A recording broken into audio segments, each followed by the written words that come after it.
redemptive history and Israel's history specifically. And so far in the book of Samuel, remember Samuel's one long scroll, right? It's just split up because of length, but it's actually one long scroll. And here in the book, you're going to see political wars, you're going to see political shifts, you're going to see alliances, civil wars, you're going to see all this within the nation of Israel. And so far, what's probably the most important theological thread right now that's being woven is everybody that God has raised up, all these kings, all these leaders that God has raised up, they're all failures. They're all failures because they're all fallen human beings. This is sort of that thread that is starting to become woven, and you're going to see it now for the next hundreds of years over the redemptive timeline. So far, God has raised up these judges, these leaders, and God has raised up a king so far, Saul. That's what we were left off on last week. And you're going to see that they have all failed to lead Israel the way that God intended because they're all fallen men. Remember the redemptive plan we started talking about back in the very beginning? It came in Genesis 3. Remember how man was in perfect harmony and in perfect union with God in the garden? But sin came, right? But in Genesis 3:15, God promised that he would bring a Messiah, a Savior, someone from the seed of a woman who would come to destroy death. So that is the entire plan here. That is the beginning of the redemptive plan. God wants to restore that relationship with his people. This is the God that we serve. And so what happens is, now that man is no longer in communion and fellowship with God because of sin, God is seeking to restore that relationship with man. And so far, God has provided a way. Right now, he has provided a way for his people. At this point in our narrative, he has provided a way to have that communion and fellowship with his people. And how did he do that? Well, he did that through the Mosaic Law. That is how he is coming to dwell amongst his people. God gave them the law, and they agreed to it. That is the covenant. They have agreed to follow the law. They follow the Mosaic Law. The Levitical priesthood does the offerings and the sacrifices and the worship in the tabernacle. So this is one way that God has provided for himself a way to dwell amongst his people. But here's the problem. They're not obeying the covenant. God has provided in his grace and in his mercy a way to commune and dwell with his people, and that comes through the tabernacle, through the Levitical priesthood, and through the law. But they're not following the covenant. They're breaking it continually. We see that. They're doing nothing but breaking this law. And this disobedience we see here in the book of Judges, and now in the book of Samuel you're going to be seeing, is that these Israelites that are breaking this covenant, it just leads them to being slaughtered by their enemies, to being conquered by their enemies, even though they're in the promised land.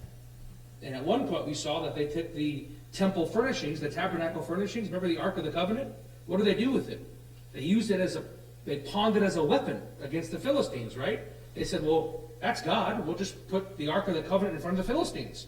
Because they're still fighting the Philistines over a long time. They're still trying to fight these Philistines. So they said, well, we'll take the most sacred piece of the tabernacle, which is literally where God dwells, and we'll just march it out to the battlefield and use it as a weapon. Sort of a good luck charm, if you will. So they keep breaking the covenant over and over and over again. And what this is doing with all these kings and all these leaders that God is raising up to be their political leaders, their military leaders, their religious leaders, they keep failing over and over again. But there's a reason for this. There's a reason this entire redemptive plan plays out like this. Because what is it pointing to? It's pointing to the need of one person. Because nobody, you're going to see over hundreds of years, over this next couple of weeks, when we get to Samuel and the book of Kings, it is the same thing over and over and over again. Kings are risen, they fail, kings are rejected. For hundreds of years. Many, many kings. And God does this for a purpose. This is all part of that redemptive plan. Because what it's showing is this entire time is that man is deficient in leading God's people. Man cannot do it. He needs a Savior. He needs a Messiah. He needs a perfect one that will redeem them, that will save them, and will lead them. That is what all of this is pointing to. So you're going to see, again, it already started really in the book of Judges. You're going to see that all these people that God raises to lead Israel fail because they are mere human beings. They are fallen human beings. But again, this is all for a purpose of pointing you to the need of one person. And that's Christ coming up. Questions on that before we move on? Anybody else want to add anything? Okay. So at this point in the narrative, and this, over the next, on the timeline, hundreds of years, this is a lot of narrative. This is a lot of storyline. That's what this really means. There's a lot of storylines. So I want to kind of pick out where that theology, that thread of theology kind of comes in these narratives. But right now, Israel has gone from a divided tribal theocracy government. That's what we saw in the book of Judges. These 12 tribes were governed by judges. Now we've shifted. Remember, we talked about this. We've shifted. They're no longer a tribal theocracy governed by judges. They're now a united monarchy that's governed by who? A king. A single king. And this is that sort of major turning point in the history of Israel. And as you recall from last week, the people of Israel have rejected who as their king? God. They openly reject God as their king. They saw it more fitting, which we talked about last week, they saw it more fitting that they are ruled by a merciless king, a tyrant king. And these kings will be tyrants. They will be merciless on them. And they thought it better to be governed by these merciless kings rather than be under the lordship of God, Yahweh. The one who delivered them out of Egypt, the one who did everything for them, delivered them time and time again, provided for them time and time again, forgave them time and time again. They thought it'd be better to be governed by them rather than God. So God says, okay, you want a king? You got one. I'm going to give you a king. And that king we learned last week is a man named Saul. Saul was the first king of Israel that God appointed. So as we talked about last week, Saul started out as a good king, right? He looks the part. This is such an important thread to understand here. Hey guys, good morning. This is such an important part because Saul looks the part of a king. This is important to understand because you're going to see this go through even into the New Testament, even to today. Saul is tall, he's dark, he's handsome, he looks the part of a king. When you look at Saul, you would say he definitely looks like royalty. He looked to the naked eye like he should be the king. He looked like what we would think is the king. But you have to understand that whatever the world says is royalty and looks like royalty, what does God say? He says the exact opposite. And you're going to see this thread even to today. This is the nature of God. Everything about God is antithetical to the world. Everything, even his standards. So whatever the world would qualify as royal, as looking like the king, God is the exact opposite. But by the world standards, Saul looks like a king. Okay? He looks like a king. But what happened with Saul? Remember he sinned? Remember he was supposed to kill every man, woman, child, and infant, and animal, but he didn't do that? He disobeyed. So what happened is God rejected him. God rejected him, and what he did was, as he said, let's go to 1 Samuel 15, if you're not already there. Bless you. So look at verse 28 of 1 Samuel 15. So Saul rejected God. It makes it very clear. Back in verse 23, he says, you have rejected the word of God. So what happens is, in verse 28, so Samuel said to him, the Lord has torn the kingdom of Israel from you today, and it has been given to your neighbor who is better than you. So God has removed the throne from Saul. Saul was still going to be king for a little bit more, but as far as God is concerned, that throne has been removed. Now, this will end up being a man named David, which we'll see here in a minute. But if you notice, if you take a quick peek, go back to 1 Samuel chapter 10 real quick. Keep your finger right here on 1 Samuel 15. I want to show you something. Before we get into all these kings, I want to point something out that's important. Look at 1 Samuel chapter 10. Look at verse 24. It says, Samuel said to all the people, do you see him who the Lord has chosen? Stop there. When you look at that word there, chosen, the Septuagint renders that word election. That's the word eklektos in the Septuagint. What I want to point out here is when you understand election, God's electing prerogative, it is all over the Scripture. Who chooses the kings? God does. God chooses everyone. So every single one of these kings and leaders, God is the one behind it. He is the electing prerogative behind all kings, behind all authority. And this is going to be really important in today's sermon. God is the electing official amongst all authority. And if you go back to 1 Samuel 15:28, that prerogative again is demonstrated. Because he says in verse 28, the Lord has torn the kingdom of Israel from you and has given it to your neighbor. It's very important to understand that God is the one, according to Daniel 2:21, God is the one that raises up leaders, God is the one that elects leaders, and it is God alone that tears them down. That's Daniel 2:21. God raises kingdoms and God destroys kingdoms. This is God's electing prerogative. He has the electing authority over all kings, over all authority. And again, this is going to be important. So when it comes to rulers, when it comes to authorities, it is God's electing prerogative that puts them there. And we're going to see this again today in our sermon. So as we sort of continue on in this narrative, keep that in mind, because that's going to be important coming up, especially in Kings. God is the electing authority. He's the one that appoints anybody to their authority. So he made Saul the first king, and he revoked that kingship because he is now rejected. He is no longer king in God's eyes. And this king has been, this line has been given to somebody that's better than him. Who is that? Go to 1 Samuel 28 just for a minute. We'll come right back. I want you to see this for a reason. 1 Samuel 28. Who is this neighbor? Look at verse 17. It says, the Lord has done accordingly, meaning according to his will.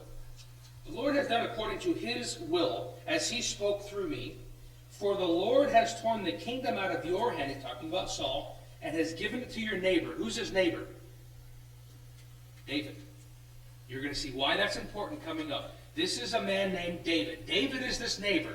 David is the new king. And it is all by God's electing power that this man, David, is the new king. So for what we see here, you can go back to 1 Samuel 15. What we see here from this point forward is the fall of this man named Saul and the rise of this man named David. This is what we're going to see through the rest of the book of 1 Samuel. You're going to see Saul fall further and further into rebellion and sin, and you're going to see this man David rise to the level of becoming king. So let's begin in 1 Samuel chapter 16. That's where we're going to start our study this morning.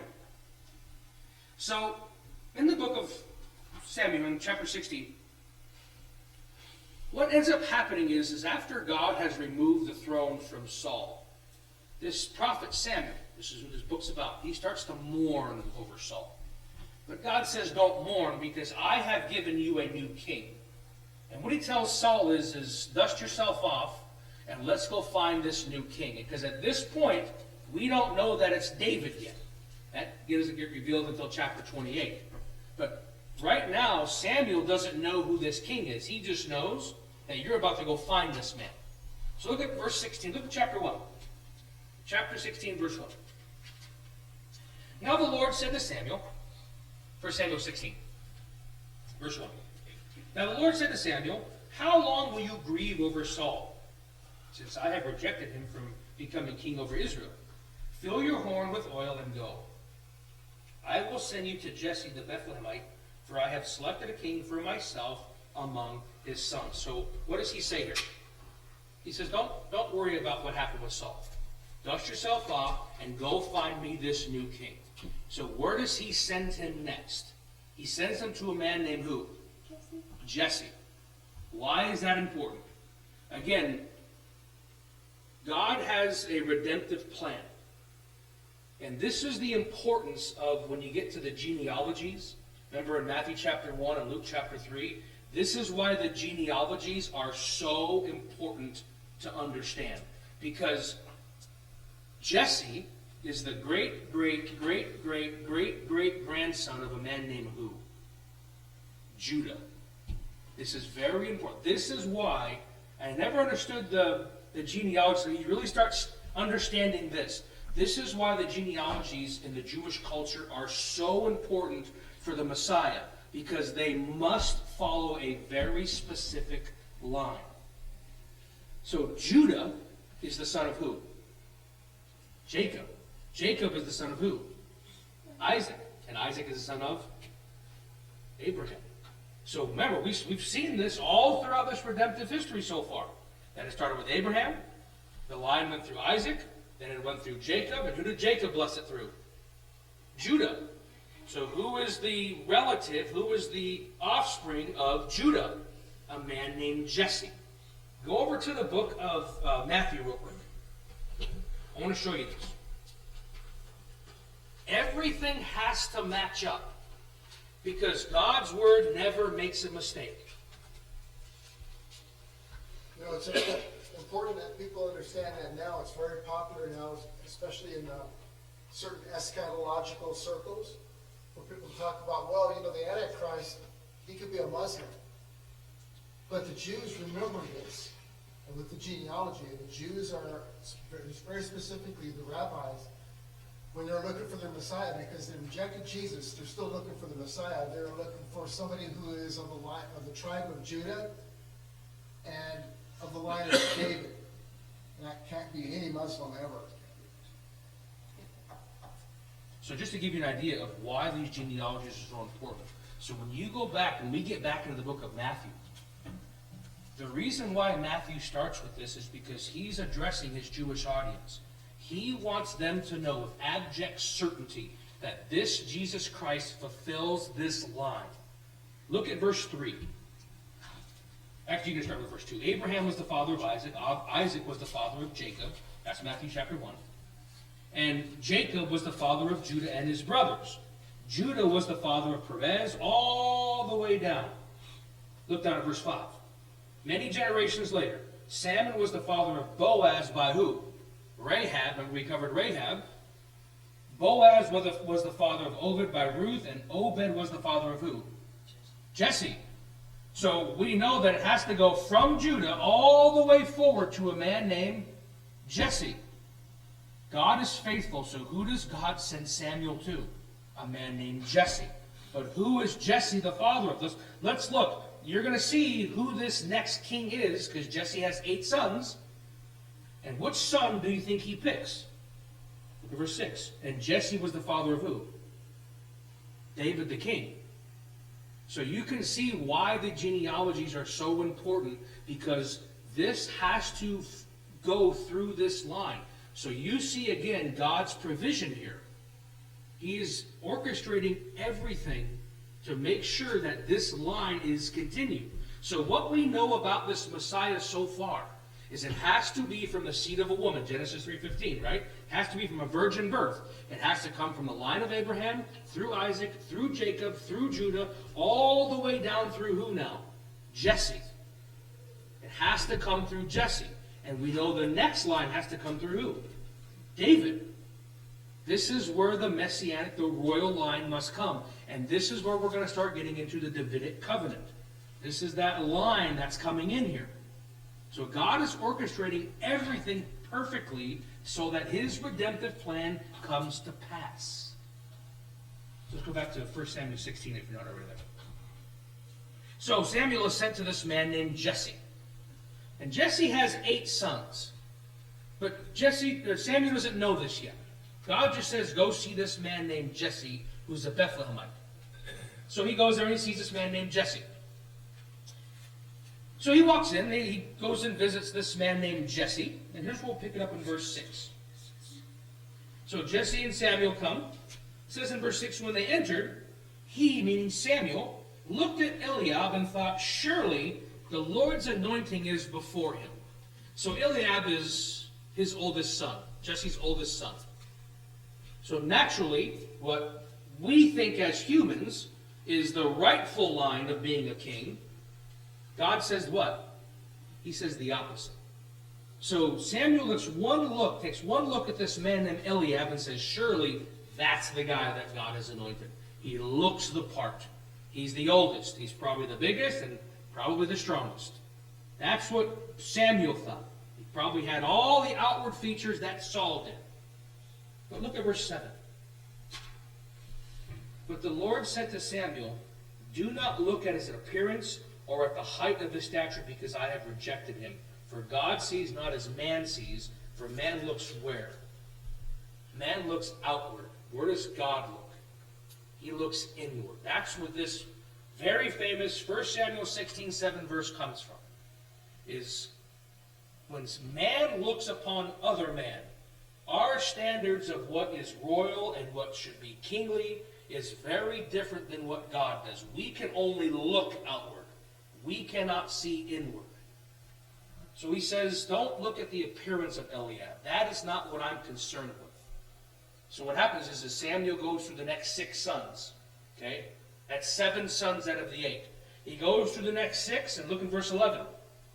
And Samuel said to Jesse, are these all your children? And he said, well, there remains yet the youngest, and behold, he is tending the sheep. Then Samuel said to Jesse, send and bring him in, for we will sit down until he comes here. So he goes through the first 7 sons, the eldest sons of Jesse. And God passes over every one of them. Why? Because they might look the part, but that is not God's standard. God's standard is the inward. So who does he pick? We'll go to verse 12.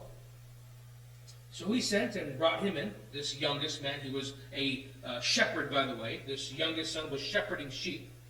He was ruddy. That means kind of reddish.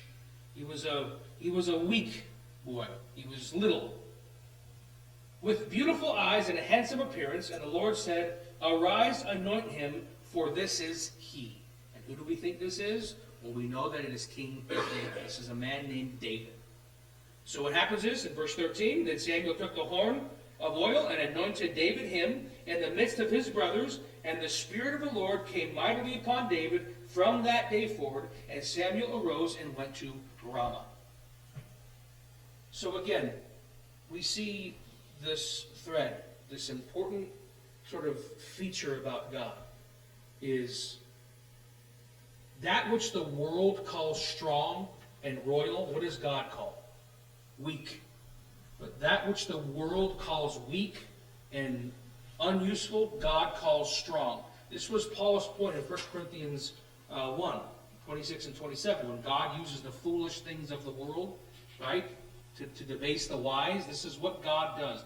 That which the world sees as foolish, God calls wise. That which the world calls wise, God calls foolish. This is a prime example of King David here.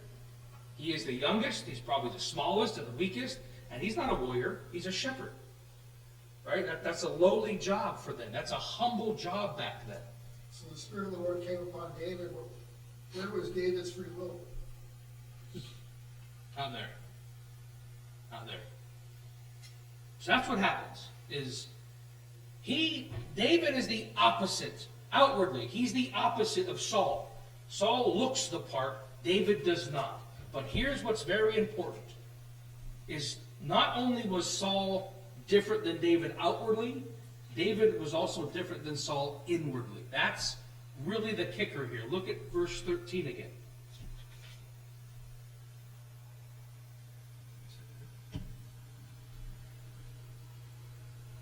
This again. Sorry, we'll read it out here. He says, Samuel said to Saul, you've acted foolishly. You have not kept the commandment of your Lord. It's not verse 13. I didn't write it down. It says, which he commanded you. For now the Lord would have established your kingdom over Israel forever. But your kingdom shall endure forever. He's talking to David. 13. Yes, that is good. Chapter 13.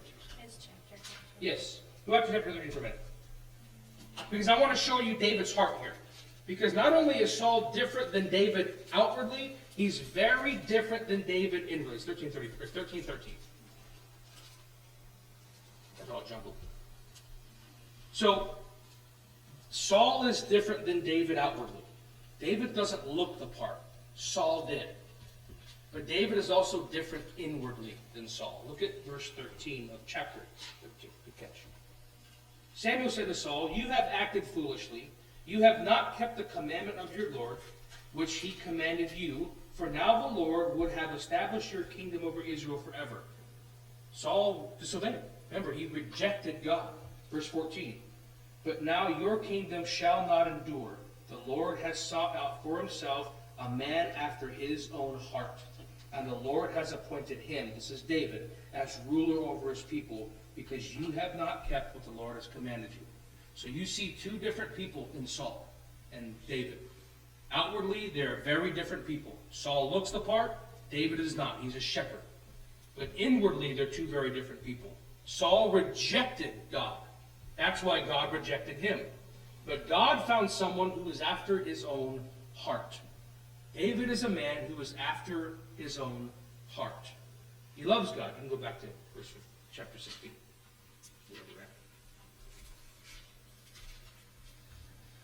So we see the two people. Saul and David are two very different people. Now what happens next, we won't get into the narrative too much here, but over the series of events, God's provision specifically, David actually ends up being hired by King Saul. David is a avid harp player. You might hear that as a lyre, L-Y-R-E. David is an avid harp player. That's where we get the songs, because he sings. That's what he likes to do. So over the course of some events through God's provision, this King Saul, who was soon to be ex-King Saul, hires David to play the harp for him. So that's what ends up happening over this next course of events. Now come chapter 17, they are back into battle with the Philistines. Now that David has been hired by King Saul to play the harp for him, the Philistines come back into play. They are about to go to a war again with the Philistines. This has been going on and on for a long time at this point. But the Philistines bring somebody. They bring their strongest, and they bring their biggest warrior. What was his name? Goliath, that's right. Goliath. They bring this man Goliath, and this man is huge. We don't know how big. Some people say he's nearly 10 feet tall. But this man Goliath is making everybody afraid. All the Israelites see this man, and they are afraid, it says. But what does David ask to do? David says, "I want to fight him. I'll fight him on behalf of Israel." And in 1 Samuel 17:45, go there, 17. 1 Samuel 17, look at verse 45. David's about to fight this huge man. Here's what David says. "Then David said to the Philistine, to Goliath, 'You come to me with a sword, a spear, and a javelin. But I come to you in the name of the Lord of hosts, the God of the armies of Israel, whom you have taunted.'" So when Goliath approaches David, he approaches him with weapons. When David approaches Goliath, what does he approach him with? Faith. You're going to see that in Hebrews 11. David approached Goliath with faith. And again, at this point, they're all afraid. But he approaches him with faith. And this again goes back to the heart of David. He is a man after God's own heart. So what happens is once he kills Goliath, what does he do? Cuts off his head, and Goliath is dead. But here's the problem. Here's where the rest of the chapter starts going downhill very quickly. Once David kills Goliath, what do you think starts to happen? Go to chapter 18 and look at verse 5. "So David went out wherever Saul sent him." So because he killed this Goliath, Saul decides to use David as part of his army, as a weapon for him. "So David went out wherever Saul sent him, and he prospered. And Saul sent him over the men of war, and it was pleasing in the sight of all the people, and in the sight of Saul's servants." So David's becoming this rising military star, this military leader. Because, remember, God is with him, right? God is now with David. And what do you think happens now as a result of David's success? He gets jealous. He starts getting mad. Look at verse 6. It happened as they were coming, when David returned from killing the Philistine, that was Goliath, that the women came out of all the cities of Israel, singing and dancing to meet King Saul with tambourines, with joy, and with musical instruments. Sounds really good so far, but here's where it takes a turn. Verse 7. The women sang as they played and said, Saul has slain his thousands, but David has slain who? 10,000s. Where do you see the problem here? Who are they honoring? Yeah, they're not honoring Saul the king anymore. They're honoring David. And this becomes a big problem because who becomes jealous? King Saul does. So what ends up happening now is King Saul tries to do what? He tries to kill David. He tries to kill David over and over and over again. This is now Saul's life mission, is to kill King David.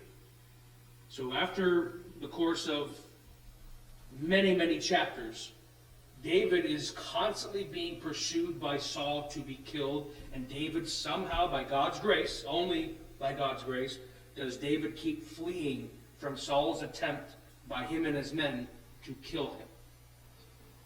But here's what's interesting, is that when you look at this, David has a few opportunities to actually kill Saul himself. This is important. Again, we're going to, what this is really highlighting, beginning to highlight, is sort of David's heart for God, his faithfulness. You're going to see that in the next book, it becomes the opposite. But here in this part of the book, it's highlighting David's faithfulness to God. And you're going to see this again once here, because he has a few opportunities to actually kill Saul. So go over to chapter 24. Can I ask a question? Please. Just the timeline is in my head, right? Saul hired David to be a musician first. Yes. Then he ended up allowing him to be an artist. Where does that fit into where Samuel had told Saul that David, he hadn't told him yet that David is going to replace him? Saul was clueless about that, right? Yes, correct. He does not know this right now. And the reason is, that's a great point. So when that Spirit of the Lord rushed on David, it also left Saul. And actually, what it says is that God gave Saul effectively a demon, a negative, an evil spirit. Back in chapter 10, we don't even see the Spirit of the Lord come on Saul. We see Samuel anoint Saul. Anoint him. And we see nothing about the Spirit mentioned at all coming upon Saul like he did David. Not the same way. He just removes his spirit. It says that once the Spirit came upon David, God removed his spirit from Saul and actually gave him effectively an evil spirit. You're going to see that kind of play out here. But yeah, Saul doesn't know. It's chapter 16. 14. Yeah, so Saul doesn't know this yet. But Saul does know that, specifically, he doesn't know that it's David. He knows that God told back in chapter 15 that Saul, you rejected. Therefore, I reject you as king, and I've given the throne to your neighbor, who's better than you. So Saul does know he's replaced. He doesn't know that it's David yet. Right? That was your question? That was my question. Yeah, perfect. Yeah, so at this point, he doesn't know that it's David yet. He does know that he's being replaced. He's got to sort of get that feeling, I think. He could have to. I mean, he's out there. Actually, that makes so much sense. I thought what the Bible said there.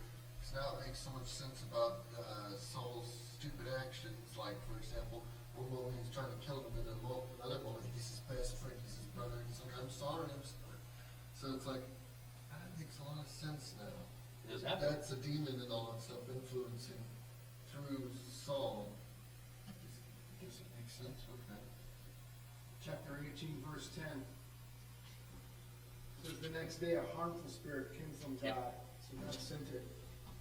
So once God removed his spirit from Saul and placed it on David, he actually gave him this evil spirit. And this is really what's guiding Saul over the next several chapters to wanting to kill David. That's what's governing Saul, is this evil, yours says harmful spirit? Yeah. So it's an evil spirit.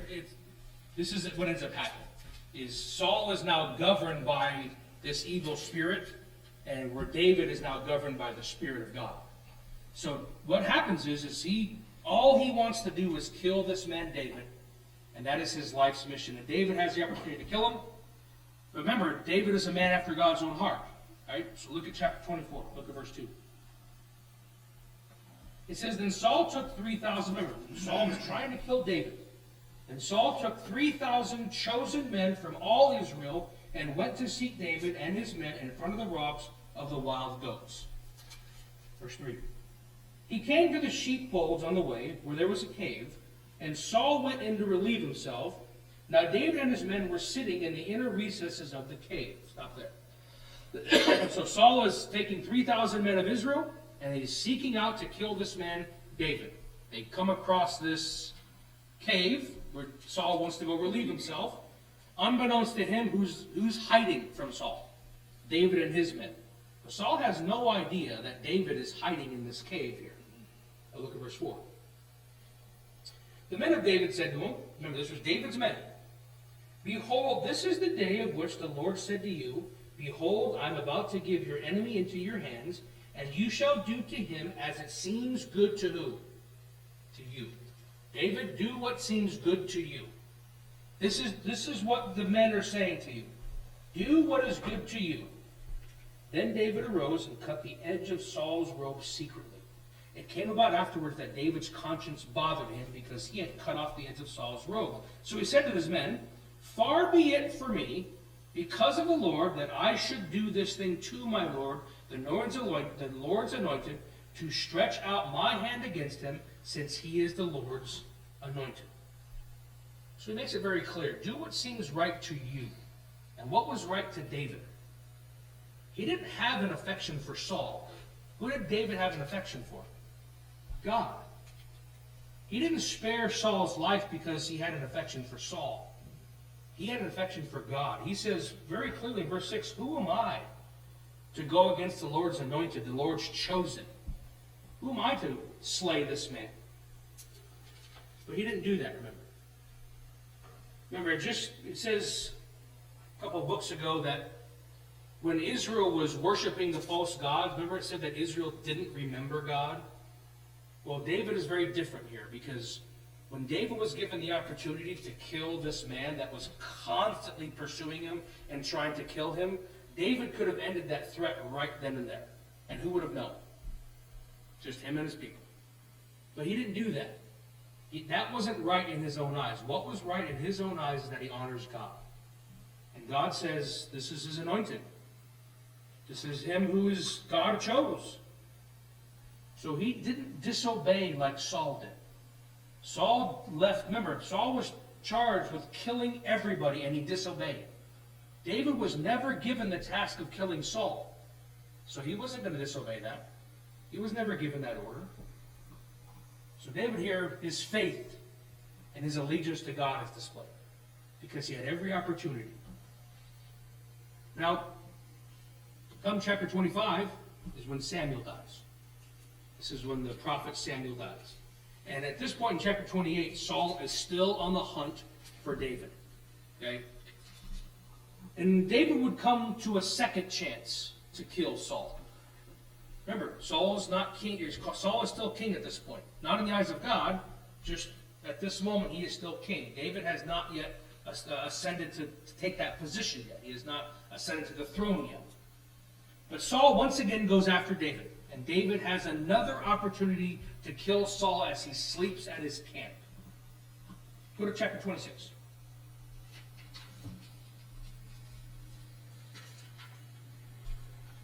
This is the second time that David has an opportunity to kill. So again, he is still trying to kill him. Look at verse 7. So David and Abishai came to the people by night, and behold, Saul lay sleeping inside the circle of the camp with his spear stuck in the ground at his head. And Abner and the people were lying around him. So just imagine, all the soldiers are sleeping in a circle around him. Saul is in the very middle. Okay? That's important for the context here. So this man, Abishai, he says to him in verse 9, actually go back to verse 8. It says, Then Abishai said to David, Today God has delivered your enemy into your hands. Now therefore, please let me strike him with the spear on the ground with one stroke, and I will not strike him a second time. So this man, probably one of the leaders amongst David, says, you don't have to kill him. Let me kill him. You won't be guilty of it. Let me kill him. And I won't hit him twice. I'll make sure it's one and done. But what does David say to him? Look at verse 9. But David said to him, Abishai, do not destroy him, for who can stretch out his hand against the Lord's anointed without guilt? David also said, as the Lord lives, surely the Lord will strike him, or his day will come that he dies, or he will go down in battle and perish. The Lord forbid that I should stretch out my hand against the Lord's anointed, but now please take the spear that is at his head and the jug of water, and let us go. What is David acknowledging here? Very important. Sovereignty of God. That's exactly right. This is exactly right. David is acknowledging that God is sovereign over all things, including those who he appoints as leaders. He makes it very clear. Who am I to destroy someone that God has placed in a position of authority? I'm not. He acknowledges very clearly that it is God's electing prerogative to put him there. And so what does David show here by not killing him? Again, he doesn't show reverence for Saul. He shows reverence for God. He shows restraint here. But it goes even further. Look back at verse 10. Not only does he show reverence to God's election and his electing authority, David also said, as the Lord lives, surely the Lord will strike him, or his day will come that he dies, or he will go down in battle and perish. What is he acknowledging here?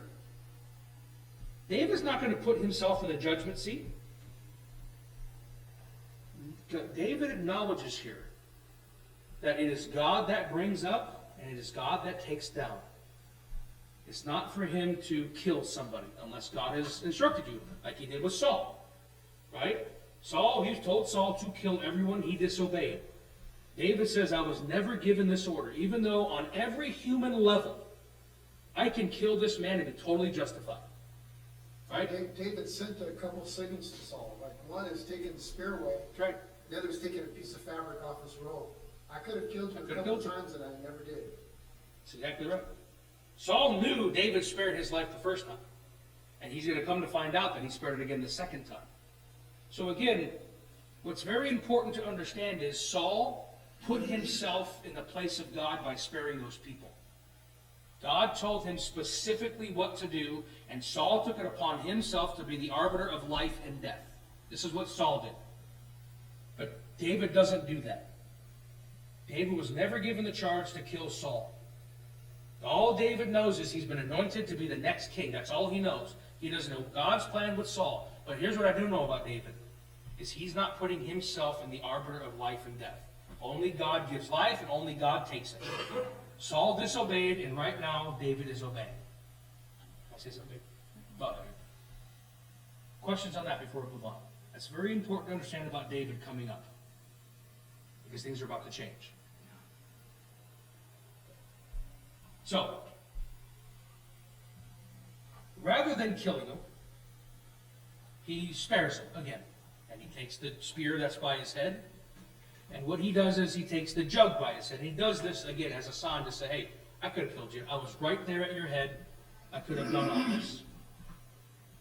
So what happens is, Saul ends up confronting David outside the camp. And he basically thanks him for his mercy. And he blesses him as king. This is when, at this point, Saul is going to acknowledge that David's kingdom is going to be the one established. This is where David really kind of gets the idea from Saul that he is going to be the next king. But there's one more thing I want to point out, sort of on that theological end. And this is going to be relevant even to today. Look at verse 12. 1 Samuel 26, verse 12. So it says, so David took the spear and the jug of water from beside Saul's head. And they went away, but no one saw or knew it. Why didn't anybody? Remember, where is Saul placed? He's in the very middle of all his soldiers. It is impossible to walk past all of them once, take the spear and jug, and walk out twice without a single person hearing it. Remember, how many people does he have? Thousands of people? Okay? How is it that they are able to walk through being undetected? The rest of the verse. Nor did anyone awake, for they were asleep, because a sound sleep from who fell on them? God. God. This is just one more thing that is so important to understand, is that God has complete control in every way. Remember back in Exodus 14:24, when God had split the waters, and all the chariots and all the men were on the chariots crossing the sea, and the people were so afraid because they thought they were going to catch them? What did God do to the men? Remember what it says? Exodus 14:24. What did God send them into? Remember, a frenzy? He sent them into panic. What did God do to the chariots? Remember, he caused the wheels to start turning awkwardly. So God has complete and total control not only over the human mind, but he actually has total sovereign control over the human heart. Because in Exodus 19:6, what did he do to Pharaoh's heart? He hardened it, right? He hardened his heart. Ezra 1:1, what did God do to Cyrus's heart? Remember, he changed it. Remember, he intervened on it. And why did he do that to King Cyrus's heart? So that his will and his word will come to pass. So this was also kind of a test, don't you think, also for David? I mean, the Lord knew that David following in obedience, David had his big opportunity right there. He could have. It ended it all. Get it in front of everybody. But you see here that God, his provision here to keep David alive, to make sure that this redemptive plan continued, God made everybody fall asleep. This is what he did to Adam when he created him back in the garden. Remember, a deep sleep came on Adam. He did the same thing with Abraham. He did the same thing here. God is completely in control of everything, including humans. Go to the book of Proverbs for a minute. I want to show you this. For anybody that would ever not believe that God is completely sovereign, the heart of man is at God's will. Look at Proverbs 21.